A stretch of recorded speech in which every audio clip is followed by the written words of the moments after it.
तो दोस्तों इस वीडियो में एक ऐसे ETF के बारे में बात करेंगे जो कि रियली में आपकी लाइफ को चेंज करने का पावर रखता है, प्रोवाइडेड अगर आप इसको सही टाइम पे पकड़ते हो तो। जी हाँ, बिल्कुल सही सुन रहे हैं आप, आपकी लाइफ को कंप्लीटली चेंज कर सकता है। यानी कि जो आप एक उम्मीद रखते हो शेयर मार्केट में, वैसा रिटर्न आपको ये ETF निकाल के दे सकता है। तो इस ETF के बारे में बात करेंगे अभी, मगर उससे पहले अगर आपने चैनल को सब्सक्राइब नहीं किया तो आप चैनल को सब्सक्राइब कर लेना। और अगर वीडियो आपको अच्छी लग रही है, वैल्यू मिल रही है, तो यहाँ पे इसको लाइक करके भी जाना। मॉर्निंग में आज दूसरे चैनल पे यानी कि ग्रो विद निफ्टी चैनल पे ऑलरेडी एक वीडियो मैंने डाली है जो कि ETF की लाइफ चेंजिंग वीडियो है। अब ये वीडियो में लाइफ चेंजिंग यानी कि देखो, लाइफ चेंज जो है बहुत तरीके से हो सकती है। एक तो ETF के नाम से होती है कि कौन सा ETF बेस्ट है, और दूसरा होता है उसकी स्ट्रेटजी की। तो स्ट्रेटजी वाली वीडियो जो है यहाँ पे आपको मॉर्निंग में देखने को मिल जाएगी। यहाँ पे स्ट्रेटजी के साथ साथ कौन से सेक्टर जो है वो इंपॉर्टेंट होते हैं और किस तरह से सारा परफॉर्मेंस जो है, मैंने सारे सेक्टर्स का परफॉर्मेंस निकाल के यहाँ पे दिखा दिया है। यानी कि पूरा वीडियो जो है आप इसको 23 मिनट्स का लंबा वीडियो है, शांति से आराम से बैठ के देखो और आपको सारा सेक्टर का डाउट जो है ना वो क्लियर हो जाएगा, किस तरह से सेक्टर्स में इन्वेस्ट करना चाहिए। और उसी सेक्टर के बारे में एक आज ETF जो कि अभी इस वीडियो में हम बात करेंगे, ETF पल्स चैनल पे अपलोड हो जाएगा। तो मेक श्योर करना आप दोनों चैनल को सब्सक्राइब करके रखो। चलो तो शुरुआत करते हैं ETF से। और ETF जो है नाम बहुत ज्यादा देर तक नहीं छुपाऊंगा, सिंपल यहाँ पे PSU बैंक 20। अब ये नाम सुन के आपका काम हो गया? नहीं, ऐसा होगा नहीं, क्योंकि जब तक इसके बारे में जानोगे नहीं कैसे ये आपकी लाइफ चेंज कर सकता है, ये नहीं जानोगे तो फिर फायदा क्या। देखो सिंपल, सबसे पहले आते हैं कि लोग बोलते हैं कि लाइफ चेंज कैसे होगा। अब लाइफ चेंजिंग के लिए आपको क्या चाहिए, आप एक्सपेक्टेशन क्या रखते हो मार्केट में, कि आप पैसा लगाते हो और आपका रिटर्न जो है मल्टीफोल्ड होना चाहिए। मल्टीफोल्ड यानी 2 गुना, 3 गुना, 4 गुना, 5 गुना, 7 गुना। तो 7 गुना ये कर सकता है क्या? ऑफकोर्स कर सकता है। यही मैंने सेम चीज बताई आपको। यहाँ पे आप ध्यान दो कि 7 गुना ये ETF ऑलरेडी निकाल चुका है। कितने दिनों में? तो यहाँ पे आप टाइम देखो, ये है कोरोना का लो, यानी कोरोना के टाइम पे 2020 के आसपास, मार्च 2020 में आप देख सकते हो लो लगाया, और उस लो से हाई इसने कहां तक लगाया, और ये हाई जो है ना इस टाइम का, ये अप्रैल 2024 का है। तो ऑलमोस्ट 4 साल में इसने 7 गुना जो है आपके पैसे बनाए हैं। एक ETF हो गया, मैं स्टॉक की बात नहीं करूंगा। स्टॉक तो 4 साल में अगर आप एक अच्छे स्टॉक्स पकड़ लेते हो तो 20 गुना भी हो जाता है, 25 गुना भी हो जाता है, 100 गुना भी हो जाता है, उसका कोई लिमिट नहीं है। लेकिन वैसे स्टॉक्स पकड़ना काफी मुश्किल है। बट आप एक ETF पकड़ना यहाँ पे बहुत ज्यादा मुश्किल नहीं है, क्योंकि हार्डली गिन के देखोगे तो कितने ETFs हैं आपके पास?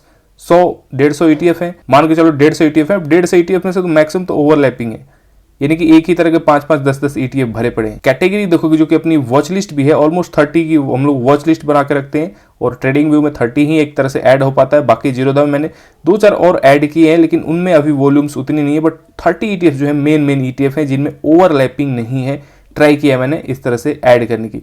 अब ये 30-40 ETFs जो हैं, इनमें आप ऐसे ETF जो है ना आराम से निकाल पाओगे जो कि 7 गुना आपको रिटर्न दे रहे हैं। तो 7 गुना आपने देखा कि नहीं, ये चीज देखो। अब यहाँ पे कितने रुपए पे आप पकड़ रहे हो? ऑलमोस्ट 11 या 12 रुपए से आप पकड़ सकते हो, और ये जा रहा है 85 तक।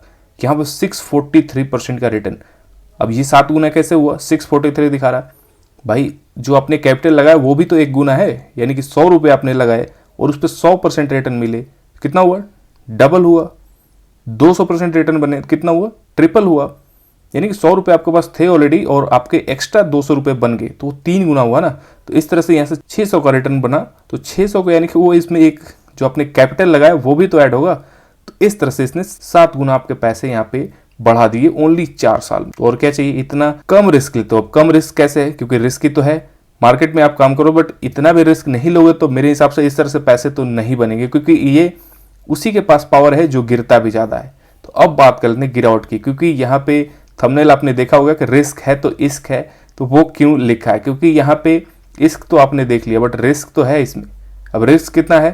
तो इसके लिए वापस आ जाते हैं इसके फिर से इंडेक्स के चार्ट पे। देखो ये ETF का चार्ट है यहाँ पे, बट एक बार इंडेक्स के चार्ट पे थोड़ा सा कैंडल अच्छा दिखेगा, प्रॉपर मार्किंग होगी, तो इसमें देखते हैं कि किस तरह का हमें रिस्क देखने को मिलेगा। तो मेजर क्रैश क्या है आपके मार्केट में? तो फटाफट इसको वीकली चार्ट करता हूं मैं और मार्किंग करते चलता हूं आपके सामने। तो शुरुआत करते हैं सबसे पहले, क्योंकि देखो शुरुआत से अगर नहीं देखोगे तो कोई फायदा नहीं है। इसके रिस्क को समझ के आपको काम करना है, और इसलिए मैंने बोला रिस्क है तो इश्क है। तो अगर आपको इस रिस्क से दिक्कत नहीं है तो फिर आप इसमें इस वाला पार्ट ढूंढ सकते हो। अब देखो शुरुआत में जो गिरावट हो रही है वो 37% की गिरावट हो रही है। ये पीरियड कब का है? जब ये इंडेक्स नया नया है और मार्च 2004 के आसपास का है, यानी कि 2005 में आप देख सकते हो 37% गिरावट है। एक बीच में छोटी सी गिरावट यहाँ पे भी हमें दिख रही है, इसको देख लेते हैं 23%। अब ये तो छोटी छोटी गिरावट है लेकिन 23%, यहाँ पे 37%।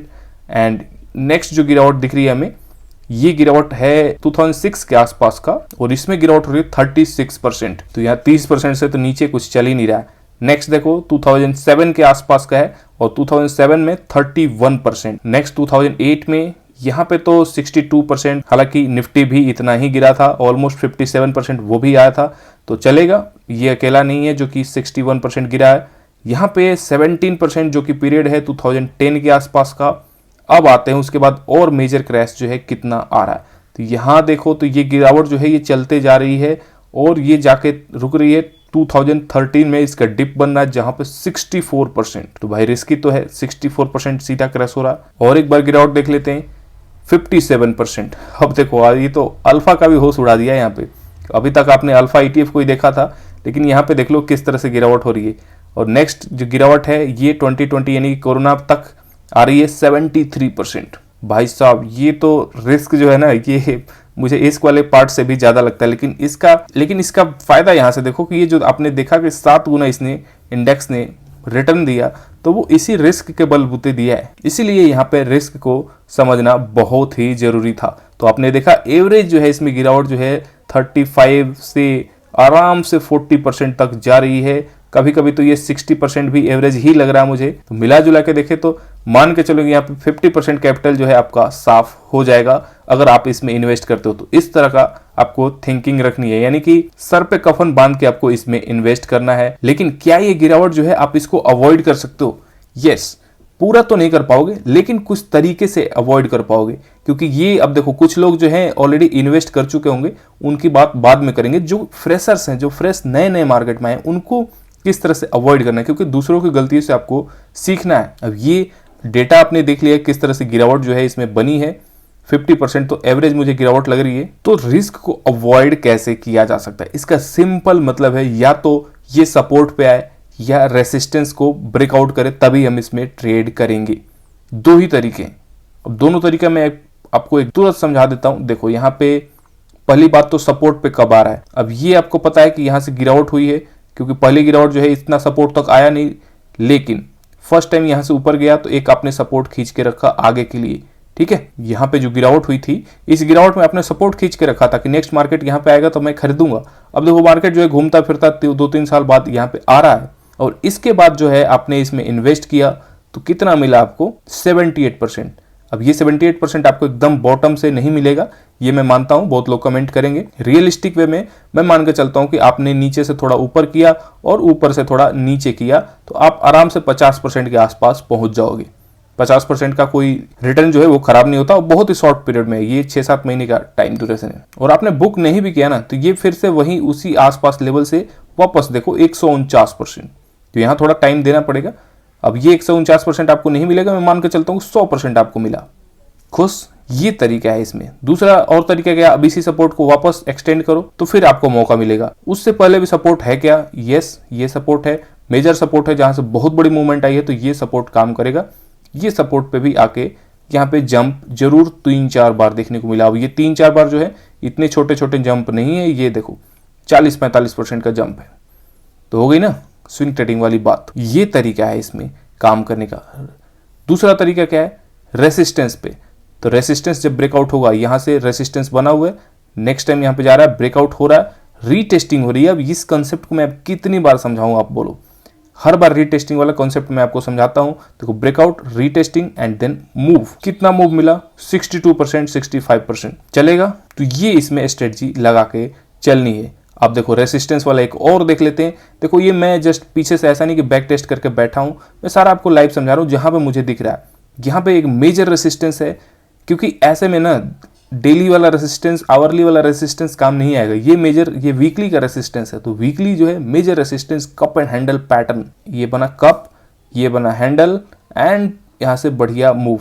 तो दो तरीके हैं एग्रेसिव वाले ब्रेकआउट में जाएं जो कि अभी बना हुआ है, जैसे इस तरह से 54% का रिटर्न, उनको कम मिलेगा। लेकिन जो सपोर्ट पे बाई करते हैं, जैसे कि यहाँ पे सपोर्ट पे आया एक वैल्यू टाइम पे और फिर आपने इन्वेस्ट किया, बढ़िया यहाँ से 150% का रिटर्न बनाए। तो दो तरीके हैं, दोनों में से आपको कौन सा तरीका लगता है चाहे तो आप कमेंट में बता सकते हो।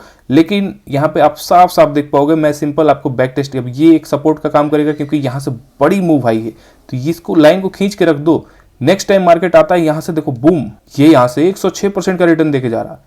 बस यही है काम, इसमें और कुछ नहीं करना।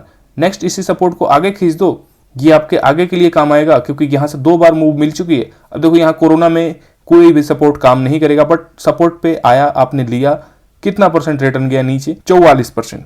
ऑफ कोर्स, क्योंकि आपको पता है कि ऐसा वोलेटाइल ईटीएफ है और वोलेटाइल ईटीएफ में भी खराब से खराब दौर जो कि कोरोना, वर्स्ट से वर्स्ट, निफ्टी वहां पे 40-45% गिरा है।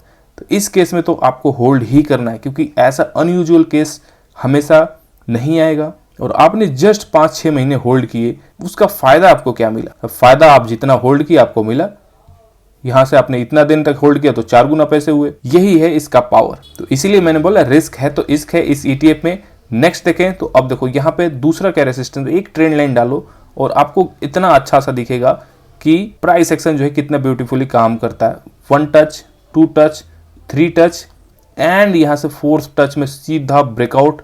Next retesting. अब बताओ रीटेस्टिंग वाला ये कब पीछा छोड़ेगा? नहीं छोड़ेगा, क्योंकि ये एक पावरफुल पैटर्न है। रीटेस्टिंग होनी है, जो लोग ऐसे ब्रेकआउट पे घुसते हैं उनको निकालना है, यही बड़े लोगों की ट्रिक है। रीटेस्टिंग आपने एंटर किया और एकदम मस्त मजा यहाँ पे आपको मिला। तो इस रिस्की ईटीएफ में यही चीजें कमाल करती हैं, सपोर्ट एंड रेसिस्टेंस। अब बात करें प्रेजेंट कंडीशन की, तो प्रेजेंट कंडीशन में आपको क्या करना है? इसमें बड़े लेवल्स ही आपको पता है कि काम आ रहे हैं। बड़े लेवल्स कैसे? देखो यहाँ नीचे कितना बड़ा लेवल्स था, यही कोरोना का यहाँ पे सपोर्ट बनता है। उससे पहले जो है सपोर्ट यहाँ पे आप देख पाओगे इस लेवल का 2 बार सपोर्ट ये बनता है। नेक्स्ट देखे तो ये रेसिस्टेंस है जो कि यहाँ पे रेसिस्टेंस का काम करता है। उससे भी पहले रेसिस्टेंस जो है यहाँ पे, जो कि इस लेवल में रेसिस्टेंस बना है बार बार। यही एकदम की लेवल्स जो हैं इसके हर जगह काम आते हैं। ये 4-5 मेजर सपोर्ट रेसिस्टेंस है जिस पे इसका पूरा काम चल रहा है। अब आगे की क्या? तो आगे का ये सपोर्ट जो है ये खींच के रखना है। अब पीएसयू बैंक बीच में सेम चीज खींच के रख लेते हैं। पीएसयू बैंक बीच में क्या सपोर्ट हमें देखने को मिलेगा? पीएसयू बैंक बीच में ये सपोर्ट हम खींच के रखेंगे यहाँ पे 59 से लेके 56 तक का। ये मैं बहुत पहले वीडियो में आपको बता चुका हूं कि ये की सपोर्ट है। तो जो लोग ऊपर लगा चुके हैं उनके लिए अब आगे क्या होने वाला है? तो देखो बहुत होगा, तो ये मुझे लग रहा है इस सपोर्ट तक आ सकता है, आराम से आ सकता है, क्योंकि अब ये नीचे ब्रेकडाउन हो चुका है 70 के लेवल का यहाँ से, और ये अब इजीली 56 तक भी आ सकता है। इसमें नो डाउट अगर आ जाता है तो मुझे कोई अचंभव नहीं होगा। बट इसके बीच में कुछ छोटे छोटे सपोर्ट मुझे दिख रहे हैं जिसको मैं मार्क कर दे रहा हूं। देखो एक तो था हमारा 55 तक का सपोर्ट वाला, दूसरा इसमें सपोर्ट का था यहाँ पे 64 का बीच में। अब 2 ही लेवल है जहां पे एवरेज डाउन करने के लिए सोचना है। मैं अपनी स्ट्रेटजी बताऊं तो मेरी स्ट्रेटजी जो है अभी मेरा most of the fund diversified ETF में जा रहा है, जहां पे मल्टी सेक्टोरल ईटीएफ काम कर रहे हैं, क्योंकि यहाँ पे ये 2 से 3 दिन में ही 10% करेक्शन कर देगा। इसके अंदर इतना पावर है, तो यहाँ पे मैं करेक्शन होने दे रहा हूँ, कोई दिक्कत नहीं है। जितना पैसे मेरे लगे हैं एकदम आराम से इतने पे ही रुका हुआ है, क्योंकि एक्स्ट्रा फंड में लगाऊंगा ये गिरते जाएगा, फिर मैं इसको एवरेज डाउन नहीं कर पाऊंगा। और यही एक बार अगर ये गलती से यहाँ तक पहुंच जाता है तो फिर मैं एक लमसम करूंगा तो मेरा एवरेज प्राइस जो है इसके काफी क्लोज आ जाएगा। और अगर ये यहाँ तक नहीं पहुंचता है, यानी कि 55-56 तक भी नहीं पहुंचता है, बीच में 64 के लेवल से पहुंच जाता है, तो कोई दिक्कत नहीं। मेरा ऑलरेडी मैंने इसमें 10% की गिरावट पे ही लिया है, तो भी अगर यहाँ से ये ऊपर रिबाउंड होता है तो भी मुझे एक अच्छा खासा यहाँ से गेन मिलने के चांसेज हैं। ये दोनों केस मैंने आपको बता दी है। अभी फिलहाल जो करेक्शन चल रही है उस करेक्शन में मैं डाइवर्सिफाइड ईटीएफ को प्रेफर करूंगा, लेकिन इसमें बहुत ज्यादा करेक्शन दिख जाती है, एक बड़े सपोर्ट पे आ जाता है, तो फिर ये अपॉर्चुनिटी को मैं ग्रैब करने की सोचूंगा। तो ये मेरा करंट थिंकिंग है इस रिस्की ईटीएफ में। और आप क्या सोचते हो, आपका क्या लेवल से, चाहे तो आप कमेंट में बता सकते हो। चलो मिलते हैं नेक्स्ट वीडियो में।